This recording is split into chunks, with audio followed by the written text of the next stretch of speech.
హనుమంతుడికి నిజంగా పెళ్లి జరిగిందా? మహారహస్యం బయటపడింది. బ్రహ్మచారి, శ్రీరాముడికి అంకిత భావం, భక్తికి ప్రతీక. అలాంటి ఆంజనేయ స్వామికి పెళ్లి జరిగిందంట. అవును, మీరు విన్నది నిజమే. కానీ ఎవరితో, ఎందుకు, మరి ఆయన బ్రహ్మచారి ఎలా అయ్యాడు? ఈ కథ చాలా మందికి తెలియని మహారహస్యం. రామాయణ కాలంలో హనుమంతుడికి అన్ని విద్యలు నేర్చుకోవాలని నిర్ణయించుకున్నాడు. అందుకే ఆయన సాక్షాత్తు సూర్యదేవుణ్ణే గురువుగా స్వీకరించాడు. సూర్యుడు ఆకాశంలో నిరంతరం ప్రయాణిస్తుంటే హనుమంతుడు ఆయన రథానికి ఎదురుగా ఎగురుతూ విద్యలు నేర్చుకునేవాడు.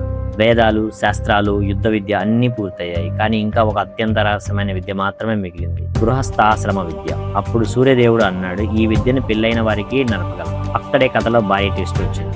సూర్యదేవుడు కుమార్తె సువర్చల, ఆమె గొప్ప యోగిని, దివ్య శక్తులు కలిగిన దేవకన్య. విద్య పూర్తి చేయడానికి హనుమంతుడు సువర్చల వివాహం చేసుకున్నాడని కొన్ని పురాణాలు చెబుతున్నాయి. కానీ ఇక్కడ అసలు రహస్యం ఉంది. ఆ పెళ్లి సాధారణ వివాహం కాదు, అది కేవలం ధార్మిక ప్రక్రియ మాత్రమే. శారీరక సంబంధం లేదు, కామం లేదు, కేవలం జ్ఞానం కోసం జరిగిన దివ్య సమయం. పెళ్లి జరిగిన తర్వాత కూడా హనుమంతుడు జీవితాంతం బ్రహ్మచారిగానే ఉన్నాడని గ్రంథాలు చెబుతున్నాయి.